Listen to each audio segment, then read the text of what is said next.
제가 듣기로는 이거는 그 중국 정부가 세워준 걸로 알고 있습니다. 최초로 외국인을 기념하는 최초가 아마 우리 한국인으로서 최초겠죠? 그런 기념관으로 알고 있는데 아마 한국과 중국이 굉장히 외교적으로 분위기가 좋을 때 한중 우호의 상징적인 인물로 아마 최치원 선생이 중국 정부로부터 어떤 발굴이 되었거나 뭐 그러지 않았을까 싶습니다. 최치원 선생이 양주랑 연관이 있다는 건 뭐 전혀 몰랐죠, 전. 근데 이번에 이제 양주는 조용하게 뭐 이렇게 쉴 수 있다는 느낌에서 왔는데 뒤늦게 최치원 선생이 연관이 있는 곳이 양주라는 것을 뒤늦게 알게 되었습니다. 이게 아마 기념관이지 않을까? 최치원 선생은 뭐 어렸을 때 국사 시간에 토황소 경문을 써서 당나라에서 그 이름을 떨쳤다 뭐 이 정도만 알고 있었는데 잘 좀 찾아보니까 제가 동양학을 배우고 있는 우리 홍영문화원하고도 유사점이 많이 있는 분이라고 할 수 있겠습니다. 왜냐하면 유불선 회통의 철학을 갖고 있는 분이었고 이분이 전설적으로 남은 얘기는 마지막에 그 해인사에서 뭐 신발하고 뭐 뭔가를 이렇게 놓고 게 조용히 흔적 없이 사라져서 그래서 신선이 되었다 뭐 이런 전설이 남은 걸로 봐서 그러니까 도가 그리고 신선 사상까지 이렇게 섭렵한 분이 아닌가 생각이 듭니다. 지금 저기 앞에 최치원 선생 동상이 보이는 것 같습니다. 이분이 아마 여기 저 앞에 보일라나? 연이 저렇게 떠 있는데 너무 멋있네. 저기 사진 찍힐까?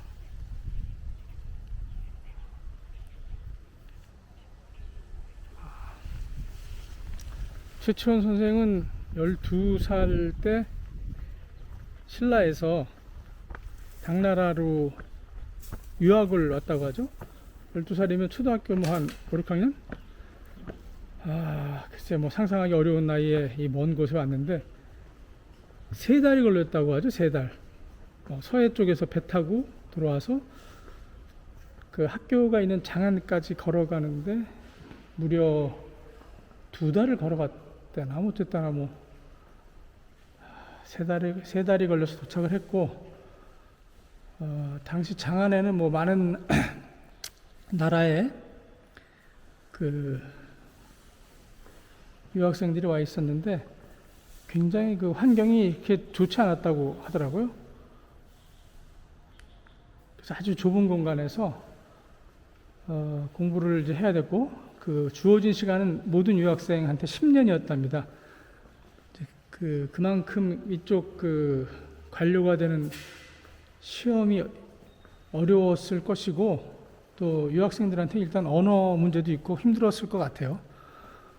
그런데 최치원 선생은 여기서 12살에 와서 18살에 장원급제를 했다고 하죠. 하여튼 뭐 굉장한 천재성을 갖고 있는 분이기도 한데 그분이 쓴 거에는 자기의 천재성보다는 인백기천, 그러니까 사람이는 다른 사람을 지칭할 때 사람인자를 쓰고 자기를 지칭할 땐 기자를 몸기자를 쓰는데 다른 사람이 100번을 하면 나는 1000번을 했다. 그렇게 회고했던 걸로 봐서 노력을 굉장히 열심히 했던 것 같습니다. 아버지가 보낼 때 그랬대죠. 너 10년 안에 과거 못 붙으면 돌아올 생각하지 마라. 그랬다고 하더라고요.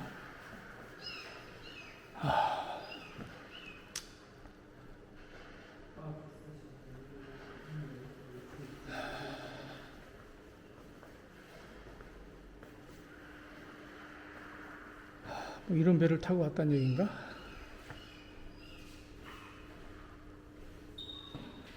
나중에 그 김대건 신부도 서해에서 배 타고 마카오 가는데 그보다 거의 1000년 전에도 항해술이 좋았던 것 같습니다.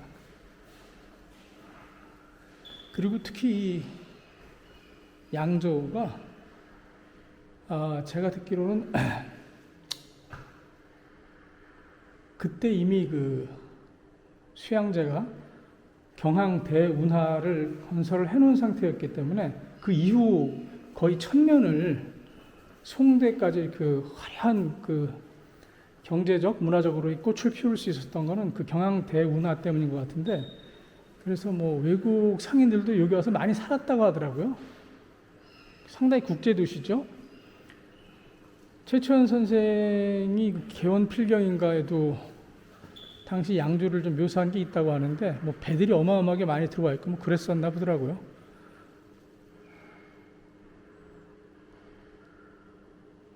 여기 뭐 그런 얘기가 좀 있네. 회남에 재직하고 양주와 인연을 맺다. 이 양주와 인연을 맺은 건 아마 그 황소의 난이 뭐 어마어마했다죠. 그게 아마 산동성에서 시작을 했는데 거의 10년 가까이 임금이 자기 성, 수도를 버리고 도망갈 정도로, 뭐 거의 난이 아니고 그 정도면 뭐 내란 수준 아닌가 모르겠는데 어마어마한 그 난이었는데, 그때 그거를 토벌하는 그 책임을 그 고변이라는 절도사죠. 그분이 했는데, 그분한테 이제 친한 벗인 고운이라는, 여기 써 있네. 고운의 추천으로 회남 절도사 고변의 막배에 추측했다. 그러니까 일종의 이제 군인 생활을 시작한 거죠. 군인 생활을 시작을 했는데, 그 군대에서 이분이 맡은 일은 지금으로 치면 정운병과입니다. 정운병과 스피치라이터. 그래서 그 절도사, 그 황소의 난을 진압하기 위한 총괄 지휘관이었던 그 고변 장군의 어떤 스피치라이터로 이제 들어와서, 그때 이제 그 유명한 그 토황소 경문, 그거를 이제 이분이 쓴 거죠.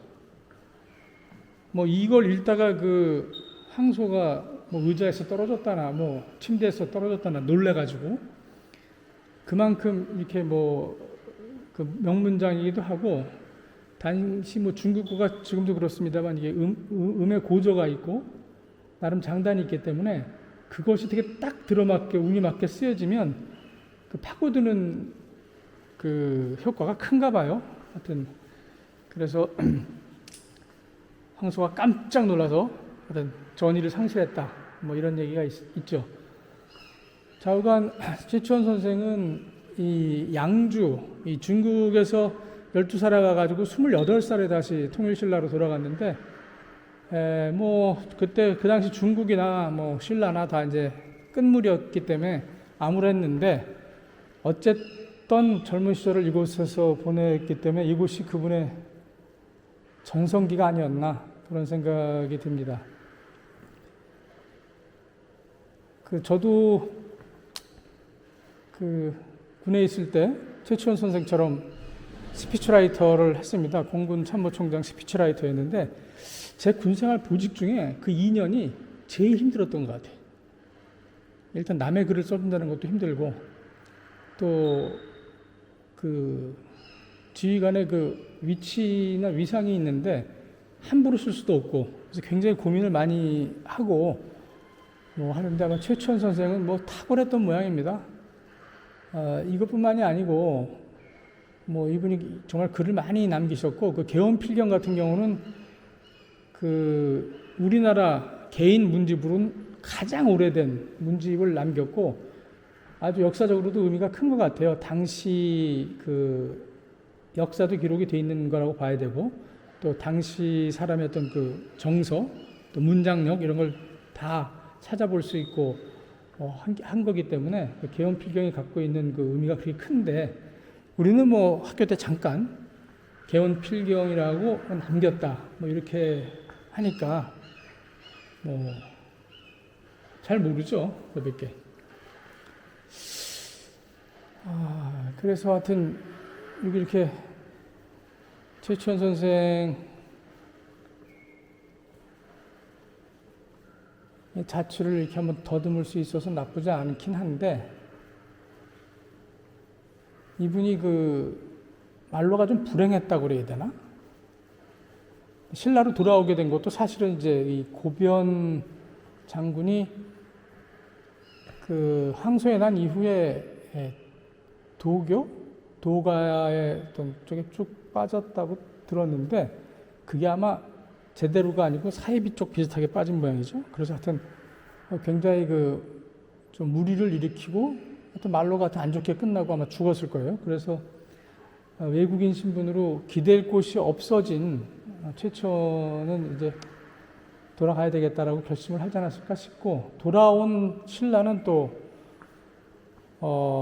나라의 존립보다는 개인의 이익을 먼저 생각했던 진골 세력들이 어디 육두품 주제에, 최천 선생이 육두품 아닙니까? 육두품 주제에 뭐 와가지고 지가 뭐 당나라에서 이름을 날리면 뭘 날렸다고 와가지고 이렇게 유세 떠느냐는 식으로 이렇게 하다 보니 결국은 스스로 이제 한직을 맴돌다가 결국은 본인이 포기한 거죠. 본인의 어떤 꿈을 접고 시무십조 이런 것도 다 나가리 되고 하니 그냥 절로 돌아다니면서 신선처럼 살겠다 뭐 이런 취지로 해인사로 들어가셔서 마지막을 은거하면서 보내신 걸로 알고 있습니다. 근데 옛날에 재밌었던 게 조선시대하고는 참 달라요. 이 유학자들이 스님들에 대한 어떤 그 뭐랄까 이렇게 높이 받드는 글들, 뭐 일종의 평전도 쓰고 막 그랬던 것 같아요. 그래서 당시 유학자들은 그 불교에 대한 이해도 깊었고 또 우호적이었고 또 상당히 개방돼 있었던 것 같습니다. 조선시대하고는 굉장히 다른 것 같고, 특히 최치원 선생 같은 경우는 그 중국에 있으면서 그 도가 쪽에도 굉장히 그 깊이 있는 공부를 했던 것 같고, 아마 그 지휘관이 이 도교에 심취한 사람이니까 스피치라이터인 뭐 5년을 그 밑에 있었던 것 같은데 당연히 공부를 열심히 했겠죠. 그래서 이분한테는 이 유교, 불교, 도교의 그 모든 어떤 진리를 향한 그 맵들이, 지도들이 다 들어가 있었던 것 같고, 그 맵이 어떠한 공통적인 특징과 원리를 갖고 있다는 걸 깨달았을 것 같습니다. 그래서 이분이 그 신라로 돌아와서 남겼던 여러 말 중에 풍류가 우리한테는 이미 있었다. 유불선을 아우르는 풍류도가 이미 있었다. 그게 아마 화랑도들이 갖고 있었던 어떤 뭐랄까요, 철학이랄까, 자연관, 우주관 뭐 이런 건데, 그 안에 이미 모든 것이 포섭돼 있다, 유불선이, 뭐 이렇게 이야기를 하고 이런 쪽에 뭐 문장을 남긴 것이 후대에 전해진 걸로 알고 있습니다. 그래서 이게 제가 이제 동양학을 공부하는 우리 홍역문화원, 이게 또 홍역학회죠. 홍역학회를 만든 야산 이달 선생도 이 유불선의 그 회통, 이걸 기본적인 철학으로 갖고 있는 분이고, 그래서 뭐 공부도 뭐 불경이나 뭐 유학 경전이나 도가 쪽 경전까지 다 제자들을 가르치셨다고 하는데, 그런 면에서 최치원 선생은 제가 공부하고 있는 우리 학당에서도 좀 관심을 갖고 이렇게 좀 봐야 할 그런 분이 아닌가라는 생각이 좀 들긴 하네요. 고즈넉하고 조용하고 너무 좋네. 나 혼자 온 것 같네. 나 혼자 왔네. 아무도 없네.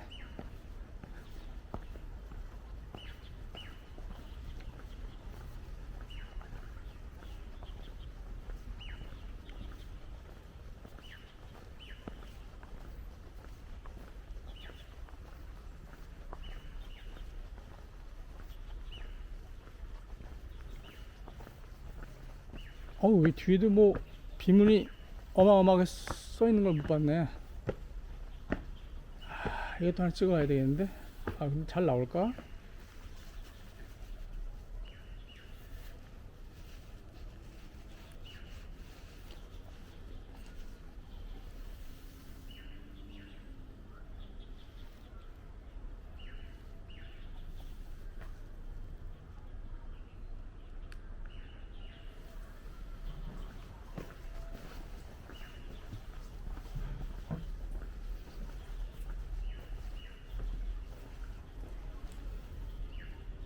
이게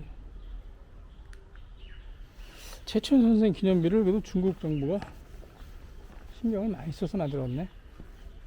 여기가 그 당성 유적이라고 당나라 뭐 성유적인 것 같습니다. 그래서 뭐 저 깃발도 뭐 많이 달려 있고 그러네.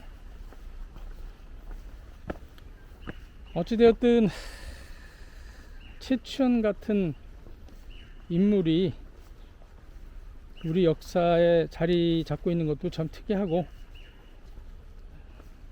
우리 삼국유사나 삼국사기에도 이분이 이게 거론이 되는 걸로 봐서 후대 지식인들한테도 굉장히 그 많은 영향을 주고 기념비적인 어떤 인물로 자리매김했던 것 같아요.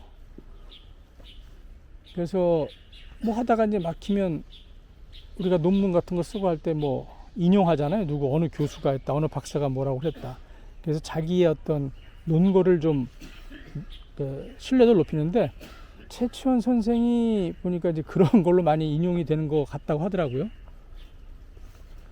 그래서 오늘 최치원 선생 기념관은 뭐 이렇게 돌고,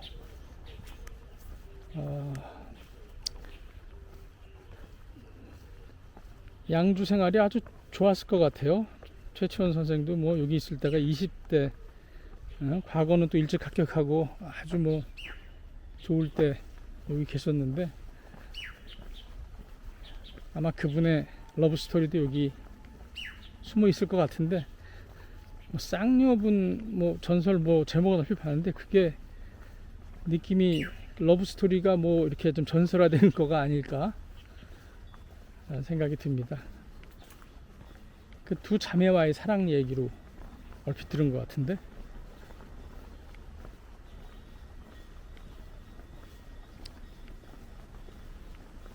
당시 양주 아가씨들이 지금 서울 번화가에 많이 출몰하는 그런 류의 아가씨들과 상당히 유사하게 묘사가 됐던 것 같아요.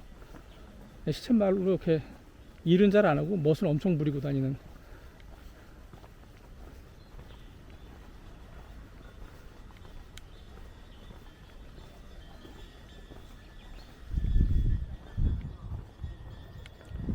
꽃들이 탁탁 땅에 떨어지는 게 아주 이쁘네요.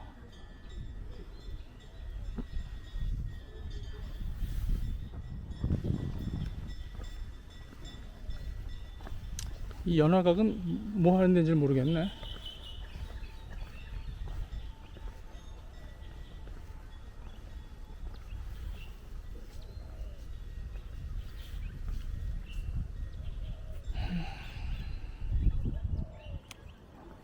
여기 설명이 써 있을 테니까 한번 보고 들어가 보겠습니다.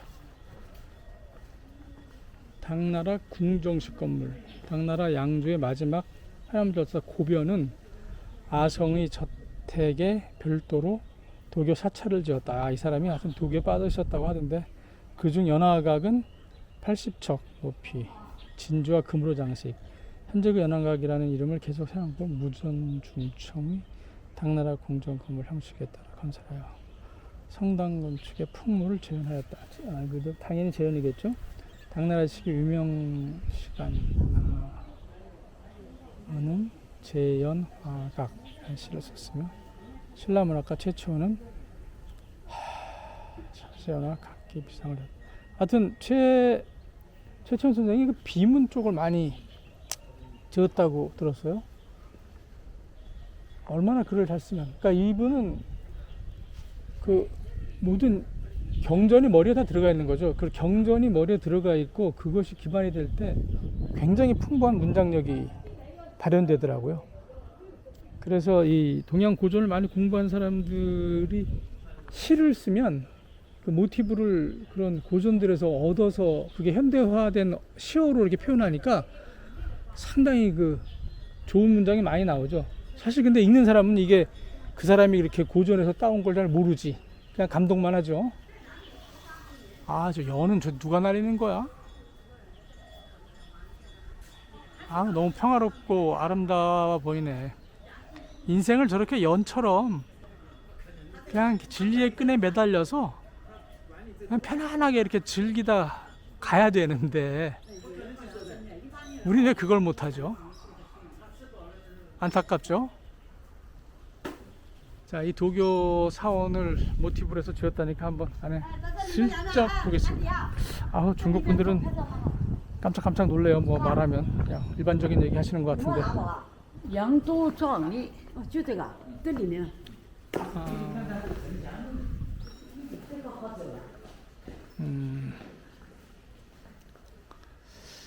그 요런 문장들은 다 카메라로 찍어서 제미나이한테 넘기면 일괄 정리를 해줘요. 그러니까 일단 카메라로 먼저 한번 쑥 보고 저는 사진을 한번 쭉 찍어야 되겠습니다. 그렇지 않고는 이 내용을 알 길이 없어요, 제가. 근데 이걸 쭉 찍어서 쫙 넘기잖아요. 와, 기가 막히게 기승전결로 정리해 줍니다. 근데 순서를 어떻게 찍어야 되나? 야, 이렇게 돌아오겠구나. 그러면 여기는 그냥 제미나이로 찍는 걸로 카메라는 접고